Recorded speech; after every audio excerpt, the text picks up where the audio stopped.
최응종은 1880년 5월 4일 광주시 불로동에서 최학신의 둘째 아들로 태어났습니다. 그의 어렸을 때 이름은 최영종이었습니다.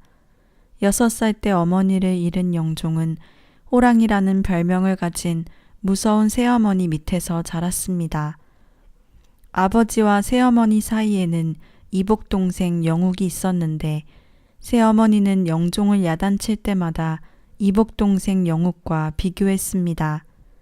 그는 자신보다 11살이나 어린 동생과 비교되는 것이 무엇보다 싫었습니다. 새어머니로부터 너는 11살이나 아래인 영욱이의 밥만 닮아봐라는 말을 귀에 못이 박히도록 들었습니다.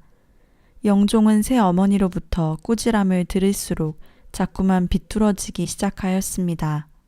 19살 때 유일하게 그의 그늘이 되어 주었던 아버지마저 세상을 떠나자 그는 가슴에 쌓인 분노를 주먹으로 풀었습니다. 장날이면 시장에 나가 시골에서 올라온 장사꾼들을 못살게 굴고 돈을 강제로 빼앗아 밤늦도록 술을 마시는 게 일이었습니다. 친구들과 패를 만들어 이리저리 몰려다니며 못된 짓을 하는 그를 사람들은 최망치라는 별명으로 불렀습니다.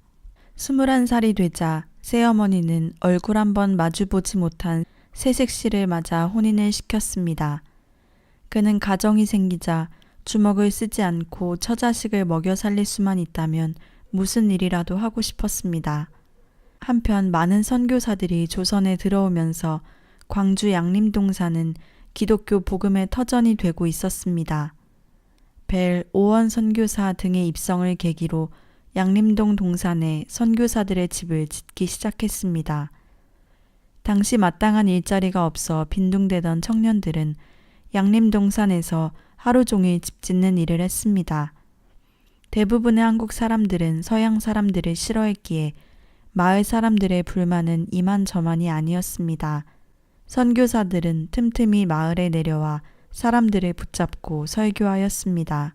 예수님을 믿으십시오. 아직 늦지 않았습니다. 죄를 회개하십시오. 그러면 마을 사람들은 자신들이 무슨 죄를 졌길래 회개하라고 하는 거냐며 화를 냈습니다. 최망치 역시 양림촌에 들어온 선교사들을 좋게 보지 않았습니다. 영종은 그렇지 않아도 심심하던 차에 친구 몇몇을 불러내어 양림동산으로 향했습니다. 영종은 건축공사가 한창인 마당에 들어서며 버럭 소리를 질렀습니다. 팔을 걷어올린 영종은 불에 굽기 위해 햇빛에 말리고 있던 벽돌 더미를 와르르 무너뜨리고 목수들의 대패며 끌, 톱, 자귀 등 연장을 마구 빼앗아 던지는 등 한참 난동을 피웠습니다. 순식간에 공사판은 난장판이 되어버렸습니다. 인부들은 최망치에 대해서 익히 들었던 터라 아무도 대들지 못하고 구경만 하고 있었습니다. 그때 위험 있는 얼굴에 건강한 체구를 지닌 중년의 남자가 영종을 데리고 갔습니다. 나는 김윤수 집사라고 하네.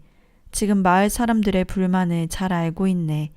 하지만 지금 집을 짓는 일은 나를 위해서도 선교사들을 위해서도 아니고 바로 마을 사람들을 위해서라네. 가난하고 병든 사람들을 위해 하나님께서 우리에게 천사들을 보내신 거네. 앞으로 선교사들이 무슨 일을 하는지 지켜보다가 만약 마을 사람들에게 해가 되는 일을 하거든 그때 선교사촌을 무너뜨리게. 이후부터 영종은 구경 삼아 양림동 선교사촌의 건축 현장에 자주 들렀습니다. 그는 여전히 양림동산 주변에서 싸움꾼들과 몰려다니며 사람들을 괴롭히고 돈을 빼앗아 술을 마시곤 하였습니다. 그러던 어느 날 김윤수 집사에게 놀러 갔다가 그가 예수님을 믿게 된 이야기를 듣게 되었습니다. 원래는 그도 영종처럼 주먹을 휘두르며 건달로 살던 사람이었는데 어머니의 병을 고치러 교회에 갔다가 예수님의 사랑을 깨닫고 이제는 오로지 선교사님들을 도와 전도하는 일에만 몸과 마음을 바쳤다는 것이었습니다. 그의 이야기를 들으며 최영종은 친근감을 느꼈습니다. 1904년 크리스마스를 맞아 양림리의 배유지 목사 사택에서 열린 광주교회의 첫 예배에는 최영종도 참석했습니다. 김윤수 집사의 권유에 못 이겨 약간의 호기심을 갖고 참석한 영종은 잠시 얼굴만 내밀었다가 돌아가려고 했습니다. 그런데 벨 목사의 선교가 시작되자 영종은 맨 앞자리로 자리를 옮겨 차분하게 앉아서 끝까지 설교를 들었습니다. 설교 내용 중에서 선한 일을 하면 마음에 평화가 찾아와 영생을 얻는다는 대목이 마음을 움직였습니다. 그날 밤 집으로 돌아오던 영종은 왠지 마음이 착잡했습니다. 벨 목사의 선교는 그가 살아야 할 길을 제시해주고 있는 것만 같았지만 그 길을 어떻게 찾아가야 할지 막연했습니다. 그날 밤 아기 옆에 누운 영종은 지금까지 살아왔던 것처럼 살지는 않겠노라고 다짐했습니다. 그러나 그의 몸에 밴 죄의 습관은 쉽게 고쳐지지 않았습니다.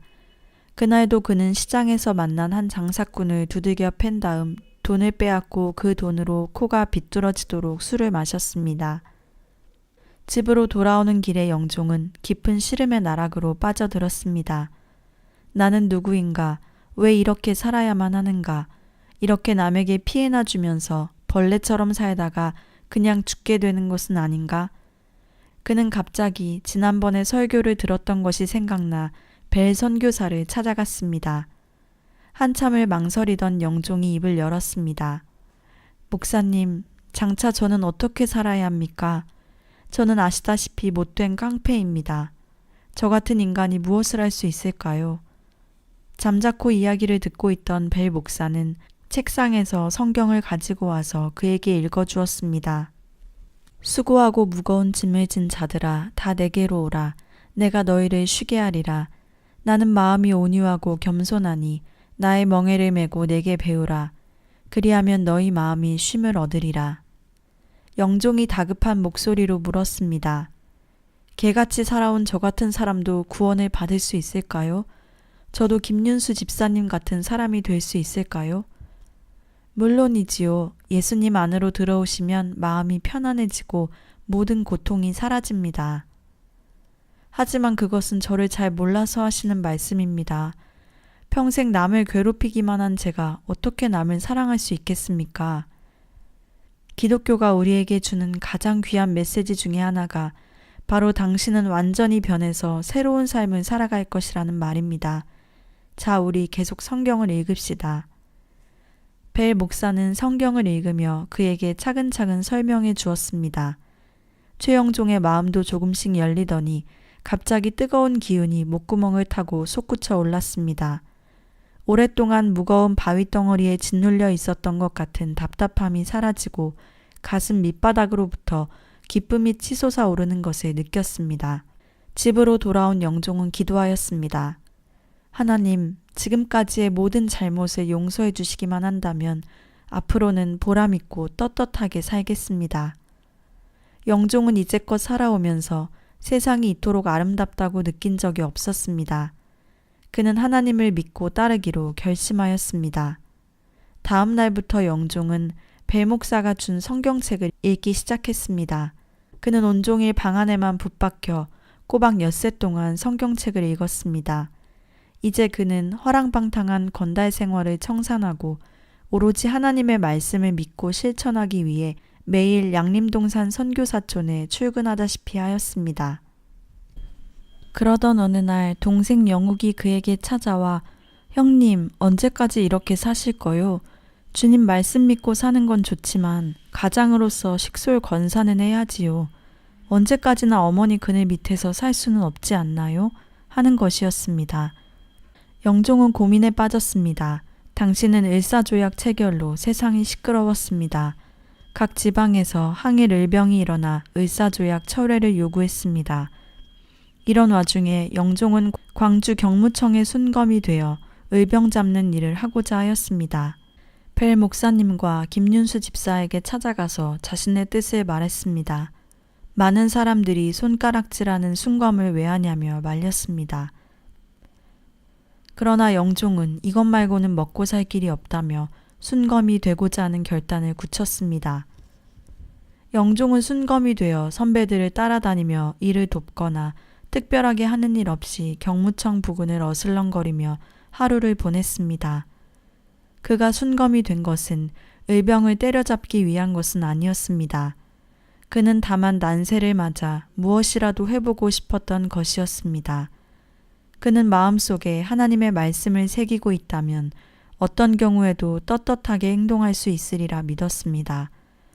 그러나 그의 순검 생활은 특별히 지탄받을 만한 것도 칭찬받을 만한 일도 없었습니다. 어느 날 영종은 다른 순검 한 명과 같이 12명의 체포된 의병을 화순으로 압송하라는 명령을 받았습니다. 영종은 명령을 받는 순간 12명의 의병들은 틀림없이 모진 고문 끝에 총살을 당하리라는 것을 잘 알고 있었습니다. 영종은 곁에 있는 동료 순검 몰래 그들을 풀어주어 의병들은 가까스로 죽음을 면하게 되었습니다. 그 후로도 총살 직전에 의병 6명을 살려주었습니다. 그 무렵 국채보상 사건이 터졌습니다. 통감부가 설치되고 이토호가 부임하자 일본은 소위 시정 개선을 한다고 1,300만 원의 차관을 들여오게 되었습니다. 이제 조정은 경제적으로 완전히 실권을 잃고 말았습니다. 영종은 이제 결단을 내릴 때가 되었음을 알고 있었습니다. 그는 순검에 사직서를 써서 경무 고문 책상에 올려놓았습니다. 우려했던 대로 총수는 다음날 집으로 찾아와 순검을 그만두면 이전에 의병을 풀어준 일에 책임을 물어 감옥에 집어넣겠다며 협박하였습니다. 영종은 아침도 먹지도 않고 양림동산에 가서 하나님께 간절히 기도하였습니다. 하나님, 저로 하여금 비굴하게 살지 말게 하옵소서. 진실을 찾고 지키며 살게 하시고 의롭게 살 수 있을 정도의 용기와 양심의 자유를 잃지 않고 살 수 있을 정도의 물질만을 허락하옵소서.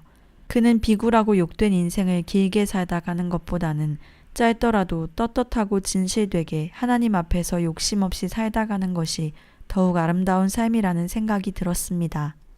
그러던 어느 날 벨 목사와 함께 진료 사업을 도왔던 오원 의사가 심하게 앓게 되었습니다. 그는 몇 년 전에도 과로로 몸이 쇠약해져 일시 귀국했었는데 1년 후에 한국에 돌아와 몸을 아끼지 않고 진료 봉사를 하다가 심한 오한과 함께 눕고 말았습니다.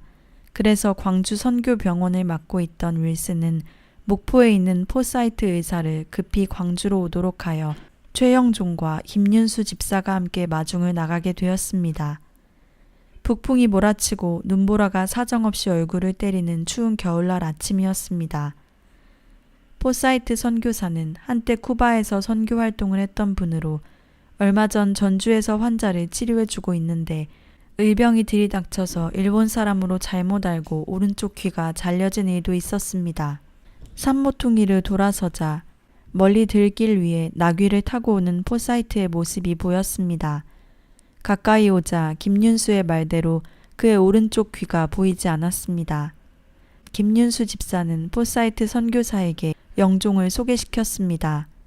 김윤수의 말이 끝나기가 바쁘게 포사이트는 나귀에서 내려와 허리를 구부리며 영종의 손을 덥석 잡았습니다. 영종은 나귀에서 내리는 그를 보자 너무 면괴스러워 허리를 깊숙이 꺾었습니다. 포사이트는 그의 눈을 들여다보며 말했습니다. 하나님의 참 말씀을 함께 실천할 형제를 만나게 되어 정말로 반갑습니다. 우리의 사랑을 형제와 함께 나눌 수 있기를 바랍니다. 영종은 낯선 미국인 선교사에게서 따뜻한 사람의 체온을 느낄 수 있었습니다. 세 사람은 광주를 향해 갈 길을 재촉했습니다. 마을 옆 산모퉁이를 돌자 곧 쓰러질 것 같은 폐가가 보였습니다. 그 폐가 앞에는 거렁뱅이 여인이 쪼그리고 앉아 있었는데 첫눈에 나병 환자라는 것을 알 수 있었습니다. 영종은 눈길조차 주지 않았습니다. 살려주세요. 거렁뱅이는 더러운 누더기로 감은 손을 무겁게 들어올려 흔들어 보이며 꺼져가는 목소리로 애원했습니다. 누가 도와주지 않으면 여인은 얼어 죽고 말 상황이었습니다. 영종은 김집사의 팔을 잡아 끌며 빨리 가자고 재촉하는데 그때 포사이트가 나귀에서 내리더니 거렁뱅이 앞에 쪼그리고 앉았습니다. 영종과 김윤수도 하는 수 없이 포사이트 옆에 걸음을 멈추어 섰습니다.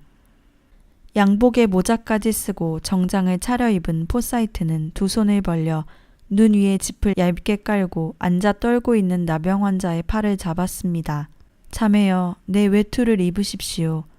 포사이트는 자기가 입고 있던 짙은 밤색의 두꺼운 털 외투를 벗어 환자에게 입혔습니다. 영종은 그러한 포사이트를 이해할 수 없었습니다. 당시 나병 환자들과 거린들은 어디에나 득실거렸고 아무도 그들을 돌봐주려고 하지 않았습니다. 거리에서 나병 환자를 만나면 못 볼 것을 보기라도 한 것처럼 침을 뱉거나 돌멩이를 던지고 모래를 뿌리기까지 했습니다. 영종과 김윤수도 그들을 불쌍하다고 생각했으나 그저 천형을 받아 저러겠거니 하고 지나쳤습니다. 그런데 이 낯선 미국인 선교사는 한 핏줄도 아닌데 꽤 감나가 보이는 외투를 벗어 손수 입혀주고 있었습니다. 포사이트는 손짓으로 나귀를 끌고 오라고 했습니다. 김윤수에게 광주 선교사촌까지 얼마나 걸리냐고 물어보자 한 10리 남짓 남았다고 하였습니다. 그는 잠깐 생각에 잠기더니 갑자기 결심이라도 한 듯 다시 피고름이 엉켜붙은 누더기에 감긴 나병 환자의 손을 잡았습니다. 여인의 손가락은 보이지 않았습니다.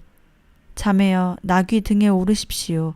포사이트는 여인을 부축하여 일으켜 세웠습니다.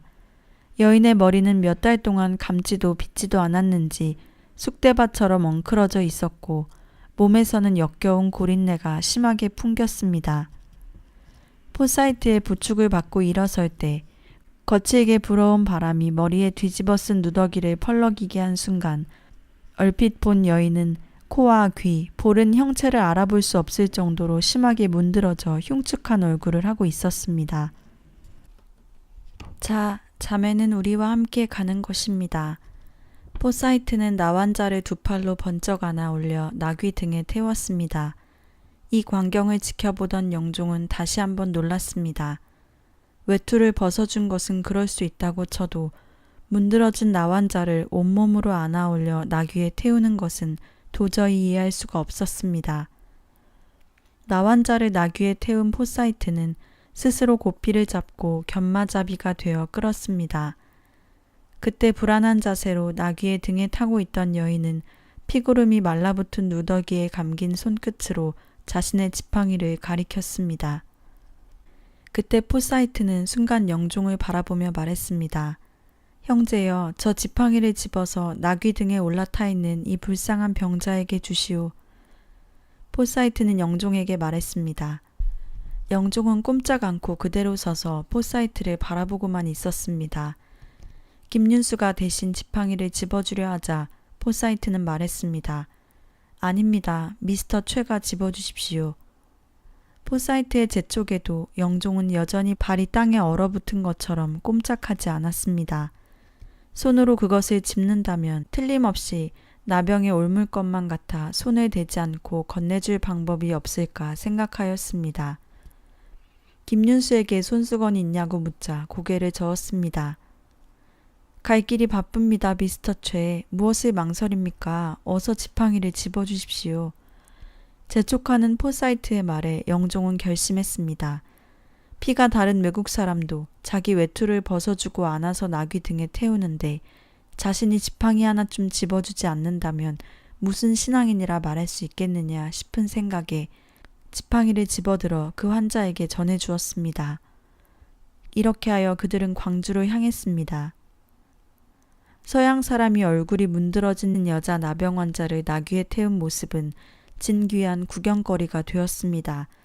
광주 사람들로서는 그 같은 장면은 상상도 할 수 없는 것이었습니다. 당시의 문둥이는 보리밭에서 아기를 잡아먹는다고 하여 가까이 하지도 않고 집 가까이 오면 모래를 뿌리며 쫓아버리기 일쑤였습니다. 구경꾼들은 포사이트를 정신나간 양코백이라고 비웃고 손가락질을 하며 나귀에 탄 나병 환자에게 돌을 던지고 모래까지 뿌려댔습니다. 포사이트는 구경꾼들을 향해 서투른 우리말로 소리쳤습니다. 이 환자는 우리들의 자매입니다. 어떻게 자매에게 모래를 뿌릴 수 있습니까? 영종은 효전에서부터 포사이트를 따라오는 동안 그의 말과 행동에서 뜨겁게 가슴을 치는 깊은 감명을 받았습니다. 그의 행동과 말에는 조금도 허식이 없었고 오직 진실 그것이었습니다. 곧 피고름 묻은 지팡이를 집어주는 것에 망설였던 자신의 행동이 한없이 부끄러웠습니다. 너의 이웃에게 작은 예수가 되어줄 때마다 예수님은 성육신 하신다는 말씀을 직접 보여준 포사이트의 행동은 최영종의 삶을 송두리째 뒤흔들어 놓았습니다. 포사이트는 나귀에 태워온 나병 환자를 두 팔로 안아내려 진료소에 들어갔습니다. 그러나 진료소 안에 일반 환자들이 나병 환자와 같이 있을 수 없다며 반대해 선교사들의 집을 짓기 위해 만들어 놓은 벽돌 굽는 기와막으로 옮겼습니다. 윌슨과 벨 선교사도 쾌히 승낙하여 나병 환자를 기와막에 기거하게 하였고 오원 부인은 남편의 침대와 침구까지 환자를 위해 내주었습니다. 포사이트는 머리빗을 가져와 쑥대머리처럼 헝클어진 여인의 머리까지 빗어주었습니다. 그는 끼니 때마다 직접 음식을 날라다 주기도 했습니다. 때때로 영종에게 나병 환자의 음식을 가져다 주도록 시켰습니다. 처음에는 영종이 조금 머뭇거리자 포사이트는 웃음을 띤 얼굴로 영종에게 말했습니다. 미스터 최, 나병이라는 것은 혈관에 피가 섞이기 전에는 옮고 싶어도 못 옮기는 병입니다. 걱정하지 마십시오. 포사이트의 말에 영종은 안심이 되어 나병 환자가 예전처럼 무섭지 않았습니다. 그는 곧 밥도 갖다 주고 대화도 주고받았습니다. 여인의 나이는 25이며 이름은 김복실이라고 하였습니다. 나병에 걸려 소식도 없는 남편의 이름은 문치근이며 5살짜리 딸이 있는데 외가에 맡겨놓고 너무 보고 싶어서 마을 상녀집에서 숨어서 보다가 사람들한테 들켜서 쫓겨났다고 하였습니다. 마지막으로 딸을 한 번만 보고 싶다고 하던 여인은 소원을 끝내 이루지 못한 채 7일 만에 눈을 감고 말았습니다. 여인의 죽음은 선교사촌을 슬프게 하였지만 곧 새로운 역사를 낳았습니다. 선교사들이 모금을 하여 병원 뒤편에 3칸짜리 집을 짓고 나환자 7명을 수용하고 돌보기 시작했습니다. 미국 선교사들이 양림리 동산에서 나병 환자들을 치료해 준다는 소문은 곧 광주 시내에 퍼졌습니다. 광주 거리를 배회하던 나병 환자들이 몰려와서 자기들에게도 약을 주고 주사를 놓아달라고 했습니다. 포사이트는 이들 모두를 받아들여 기와 막에 함께 기거하도록 하고 음식을 주고 치료를 해주었습니다. 영종은 아침에 일어나면 저절로 발걸음이 선교사촌으로 옮겨갔습니다. 그는 참으로 즐거운 마음으로 아침 일찍 선교사촌에 갔다가 포사이트 옆에서 나병 환자들을 돌보느라면 하루 해가 순식간에 기울곤 했습니다. 이제야 자신이 가야 할 길이 확연하게 보이는 것 같았습니다. 최영종은 부모로부터 물려받은 봉선리 땅 1,000평을 내놓겠다고 했습니다. 봉선리 동산에 나환자들을 집단으로 수용할 수 있는 임시 거처를 만들 생각이었습니다. 포사이트와 벨 목사 부부 등 선교사촌 사람들은 영종이 유산으로 받은 땅을 희사하겠다는 말에 감동을 받고 감사 기도를 올렸습니다. 특히 김윤수 집사가 누구보다 기뻐하였습니다. 집안에서는 아무리 상속을 받는 땅이라고 해도 가족과 단 한마디 상의도 없이 기증하고 그것도 모자라 나환자 수용시설까지 만들겠다니 제정신이 아니라고 하였습니다. 아내와 가족들은 그를 옆에 오지도 못하게 하며 나환자들 피고름을 닦은 손으로 누구를 만지려 하냐며 구박이 심했습니다. 그러나 선교사들로서는 참으로 기적적인 일이 아닐 수 없었습니다. 힘없는 자들의 돈을 빼앗던 깡패 최망치가 문둥병 환자의 피고름을 닦아주는 거룩한 손을 지닌 사람으로 변화될 줄은 상상도 못한 일이었습니다. 최영종은 이제 새 사람이 되겠다고 다짐하며 이름을 최흥종으로 바꾸었습니다. 어느 눈이 펑펑 오는 주일, 포사이트 선교사는 예수님의 탄생에 대한 설교를 하였습니다. 예수님이 태어나신 그날 여관마다 손님으로 가득 차고 머물 곳이 없는 아기 예수는 거절당해야만 했습니다. 이 아기가 몸들 곳이라고는 골고다 언덕 십자가 뿐이었습니다. 욕심으로 차고 넘친 사람들의 마음속에는 더더욱 들어갈 곳이 없었습니다. 오직 있을 곳이라고는 거절당한 사람들의 텅 빈 마음속에 허술한 거처 남아 빼앗기고 쫓겨난 사람들의 빈손 안에 아니면 없는 와중에도 나눌 줄 아는 가난한 사람들 틈밖에는 없었습니다. 아기 예수는 지금도 그러한 사람들 가운데서 태어나십니다. 포사이트의 설교를 들으며 흥종은 저 밑에서 무언가 뜨거운 것이 치밀어 올라 벅차올랐습니다. 예배가 끝나고 모두가 떠난 예배당에 홀로 남은 흥종은 차가운 마룻바닥에 무릎을 꿇고 기도하였습니다. 높은 하늘 윗자리를 마다하시고 세상에 사람 되어 오셔서 우리의 종이 되신 주님, 세상 밑바닥에 고통당하는 이들을 높여주심을 감사합니다. 자신을 스스로 내어주시고도 모자라 물과 피마저 쏟아내시니 남은 것이 하나도 없이 가난해지신 주님, 그로하여 움켜진 것을 풀어 나누게 하시니 감사합니다. 자신이 생명의 밥으로 오시고 생명의 양식을 나누어 먹이셔서 모든 사람을 배불리신 주님, 그로하여 밥은 나누어 먹는 것임을 가르쳐 주시니 감사합니다. 주님, 당신의 뒤를 따르겠나이다. 저도 십자가를 지고 서로 가진 것을 나누며 밥을 나누어 먹으며 저 낮은 곳에 처하여 평화의 일꾼으로 행동하겠나이다. 힘을 주소서 주님.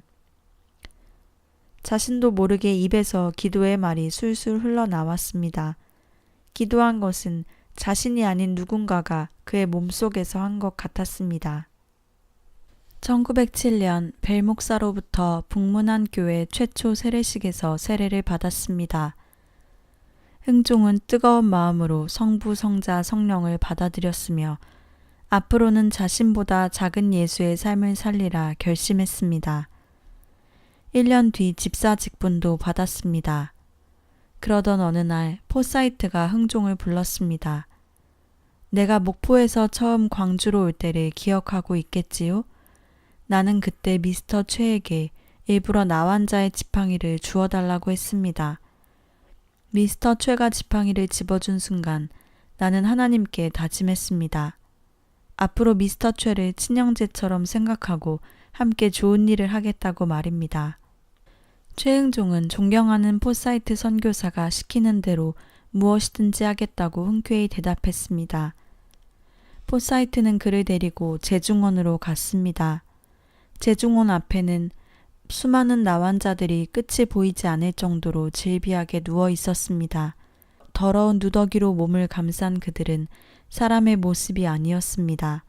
손발이 썩어서 저절로 떨어져 나가고 코와 눈두덩이와 입술과 턱이 문드러진 그들은 길바닥에 퍼지르고 앉거나 누워서 통증 때문에 울부짖고 있었습니다. 그 광경은 지옥보다 더 참담했습니다. 포사이트는 옆구리에 끼고 있던 성경책을 흥종에게 내밀며 길가에 누워있는 환자들에게 큰 소리로 읽어주라고 했습니다. 흥종은 포사이트가 말한 대로 누가복음 17장 11절로 16절을 큰 소리로 읽어 내려갔습니다. 예수님께서 예루살렘으로 가실 때에 사마리아와 갈릴리 사이로 지나가시다가 한 마을에 들어가시니 나병 환자 10명이 예수님을 만나 멀리 서서 소리를 높여 이르되 예수 선생님이여 우리를 불쌍히 여기소서 하거늘 보시고 이르시되 가서 제사장들에게 너희 몸을 보이라 하셨더니 그들이 가다가 깨끗함을 받은지라. 그 중에 한 사람이 자기가 나은 것을 보고 큰 소리로 하나님께 영광을 돌리며 돌아와 예수님의 발 아래 엎드려 감사하니 그는 사마리아 사람이라. 최흥종이 성경을 읽는 동안 포사이트는 환자들 사이를 돌아다니며 기도를 해주기도 하고 피고름을 짜고 환부를 어루만져 주기도 했습니다. 순간 흥종은 형언할 수 없는 뭉클한 감동을 받았습니다. 나병 환자 여인에게 피고름 묻은 지팡이를 집어주고 나서 한참 만에 느낀 감정이었습니다. 그는 제중원에서 포사이트 선교사와 함께 나환자들을 돌보고 다음날 밤에야 집에 돌아와 김복실에 지팡이를 꺼냈습니다. 어둠 속에서 그는 소매자락으로 지팡이의 먼지를 닦아낸 다음 가슴에 안았습니다. 제중원에는 연일 수많은 나환자들이 몰려들었습니다. 윌슨과 포사이트가 치료를 맡았고 김윤수 부부가 이들을 도와주었습니다. 흥종은 윌슨으로부터 의학 수업을 받아 간단한 환자는 직접 치료할 수 있게 되었습니다. 그런데 재중원의 나병 환자들이 한꺼번에 몰려들면서 일반 환자들은 치료를 받으러 오지 않았습니다. 시골에서 급한 환자들을 지게에 지고 왔다가도 나병 환자들을 보고는 겁에 질려 도망치듯 되돌아가곤 했습니다. 재중원을 다른 곳으로 옮겨달라는 주민들의 항의가 빗발쳤습니다. 흥종은 항의하러 오는 주민들에게 우리는 모두 하나님의 형상으로 지음받은 귀한 존재들이며 남의 아픔이나 고통을 모른 척해서는 안 된다는 것을 역설하였습니다. 사람들은 환자들을 돌보는 서양 사람들과 흥종도 곧 문둥이가 될 것이라며 수군거렸습니다.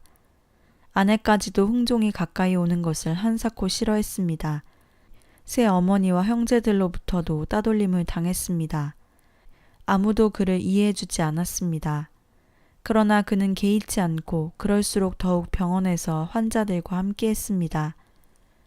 점점 늘어가는 나환자들의 수용을 위해 윌슨은 영국 나환자 선교협회에 도움을 청했고 마침내 1912년 11월 15일 봉선리에 한국 최초 나환자 집단 정착촌이 마련되었습니다. 흥종은 이제 직접 나환자들에게 주사를 놓고 투약할 정도였고 윌슨은 흥종에게 나환자촌 관리 책임을 맡겼습니다. 최흥종이 집에 숨겨두었던 김복실의 지팡이를 나환자촌으로 가지고 나와 그의 방에 걸어두었습니다. 어느 날 미국에서 온 재중원의 간혹과장 서서평 선교사가 나환자 치료를 돕기 위해 왔다가 지팡이를 보고 사연을 물었습니다. 그는 포사이트가 광주에 오던 날 만났던 김복실에 대한 이야기와 그녀가 마지막 숨을 거두며 남긴 말을 했습니다. 서서평은 그 말을 듣고는 감동하며 김복실의 딸을 데려다 양녀로 키우겠다고 하였습니다. 최흥종은 김복실의 친정을 찾아가서 김복실이 몇 년 전에 죽은 이야기와 마침 그의 딸을 양녀로 맡겠다는 선교사가 있어 데려간다는 이야기를 하였습니다. 외숙모는 그동안 키운 돈을 요구하며 그냥 데려갈 수 없다고 하였습니다. 그는 송아지 한 마리 값을 계산해주고 보영이라는 김복실의 딸 아이를 데려왔습니다. 문 밖에서 기다리고 있던 서서평은 반갑게 맞았고 보영을 양녀 삼았습니다. 한편 윌슨과 최흥종은 그동안 나환자촌을 마련하고 그들을 치료하면서 환자들 마음속에 하나님의 복음을 뿌리 깊게 심어주기 위해 참으로 많은 고통을 겪어왔습니다. 이제 환자들은 그리스도의 복음을 통하여 어떤 고통이라도 감내하고 이겨낼 수 있는 사랑의 힘을 찾아냈습니다. 환자들은 33살의 최흥종을 아버지처럼 의지하고 따랐습니다. 처음에 그를 비아냥댔던 주민들도 그의 헌신적인 삶에 감동을 받기 시작했습니다. 가족들도 그를 이해하기 시작했습니다. 아내는 진심으로 그를 응원해 주었습니다. 이제서야 당신이 참말로 훌륭한 일을 하신다는 것을 알았구만요. 집안 걱정은 마시고 당신 하고 싶은 대로 하셔요.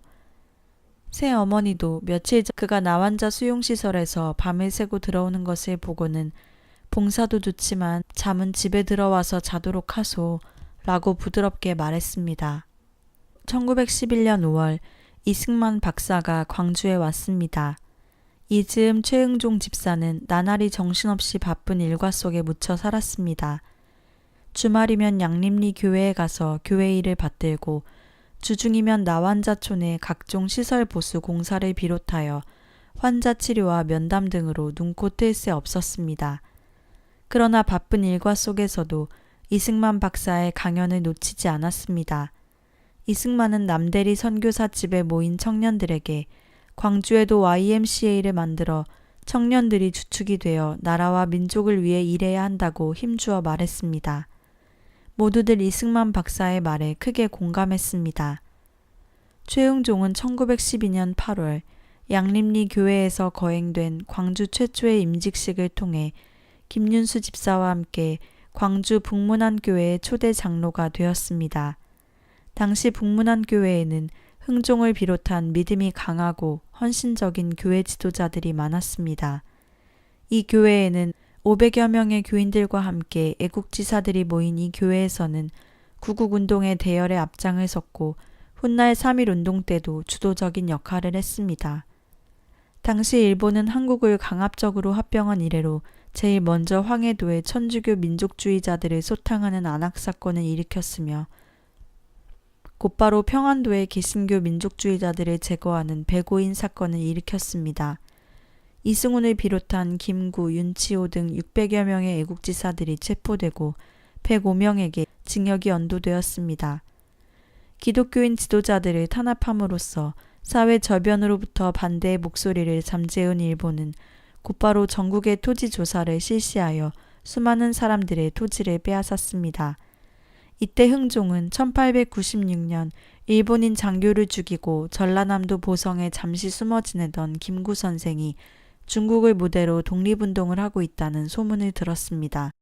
최흥종은 죽은 듯 국내에서 숨을 죽이고 사느니 보다 해외에 나가서 조국을 떠난 동포들을 위해 일하고 싶었습니다. 그는 우리 동포들이 많이 가 있는 북간도 선교사를 자청했으나 그 꿈은 좌절되고 말았습니다. 더욱이 그가 존경하고 따랐던 포사이트 선교사가 과로로 병이 들어 귀국하자 흥종은 부모와 생리별을 한 것만큼이나 마음이 허전했습니다. 북간도 선교사의 꿈이 좌절되자 흥종은 신학 공부를 하기로 결심했습니다. 1914년 그는 평양신학교에 들어가서 본격적으로 신학 공부를 할 수 있었습니다. 평양신학교는 1년에 3개월 동안은 집단 합숙 강의를 하고 현장 실습 과정인 9개월 동안은 맡은 교회에서 목회활동에 전념하도록 했습니다. 첫 해의 3개월 합숙 강의를 끝내고 돌아오자 윌슨은 나완자촌 운영 외에 선교부에서 주관하고 있는 주일 학교까지 맡도록 권했습니다. 흥종은 교회가 없는 지역을 돌며 예배를 드리기도 하였습니다. 이 무렵 천도교와 기독교가 고종의 서거를 계기로 손을 잡고 함께 독립운동을 추진하기 시작했습니다. 광주에서의 거사를 맡길 사람을 물색하던 전라노회 회장 김필수 목사는 흥종에게 거사에 동참해 줄 것을 요청했습니다. 흥종은 당시 광주의 유망한 지식인 청년들로부터 절대적인 존경을 받고 있는 인물이었습니다. 그는 독립운동이 아니어도 할 일이 많았습니다. 교회 일도 그렇거니와 나완자촌은 잠시라도 비울 수가 없었습니다. 그러나 흥종은 자신이 그동안 나라를 위해서 한 일이 무엇인가를 생각해 볼 때 아무것도 없었습니다. 그는 고민 끝에 독립운동에 합류하기로 하였습니다. 3월 1일 최흥종은 남대문에 모여있는 군중들을 이끌고 파고다 공원으로 갔습니다. 여러분들, 오늘 국권을 되찾기 위한 독립 만세가 있습니다. 우리가 언제까지 망국의 서름을 안고 살아야 합니까? 이제는 우리 스스로 빼앗긴 국권을 되찾아 떳떳한 독립국가의 백성으로 살아가야 합니다. 흥종의 목소리는 어느덧 울부짖음으로 변하고 있었습니다. 그때 어디선가 만세, 대한독립 만세 하는 우렁찬 목소리가 터졌습니다. 수많은 사람들이 파고다 공원을 향해 걸어가면서 만세를 외쳤습니다. 얼마 후 일본 경찰들이 덮쳤고 맨 앞장을 서던 최흥종은 종로 경찰서로 연행되었습니다. 그는 대구 형무소에서 1년 2개월 동안 옥고를 치러야 했습니다. 감옥에서는 모진 고문을 받았습니다. 그러나 그는 감옥에 있으면서 비로소 차분한 마음으로 그동안 살아온 일생을 되돌아볼 수 있었습니다. 수감된 지 2달 만에 새어머니는 거의 만삭이 된 아내를 데리고 면회를 왔습니다. 새어머니는 따뜻한 말로 건강 걱정을 해주었습니다. 한때 영종은 새어머니에게 원망을 품었지만 지금은 아무런 원망도 미움도 없고 그저 집안의 어른으로 가족을 품어주는 큰 그늘이 되어주는 것이 고맙기만 하였습니다. 몰라볼 정도로 수척해진 아내는 말없이 눈물만 흘렸습니다. 아이들의 소식을 묻자 아내는 눈물을 흘리며 6 자녀들의 이름을 거명하며 소상하게 소식을 말해 주었습니다. 동생 영욱도 색시를 데리고 면회를 왔습니다. 최흥종이 나라를 위해 나환자들을 위해 전심전력하며 살아갈 수 있었던 데에는 동생 영욱이 가족을 돌보아준 덕분이었습니다. 사실 최흥종은 가정의 행복에 대해서는 소홀히 해온 것이 사실이었습니다. 그는 가족의 핏줄을 중요시 여기지 않았고 처자식에 대해서도 그다지 정을 표시하지 않았습니다. 그는 다만 하나님의 뜻을 행하는 사람이 곧 내 형제요, 자매요, 어머니이다 라는 성경 말씀을 중요시했을 뿐이었습니다.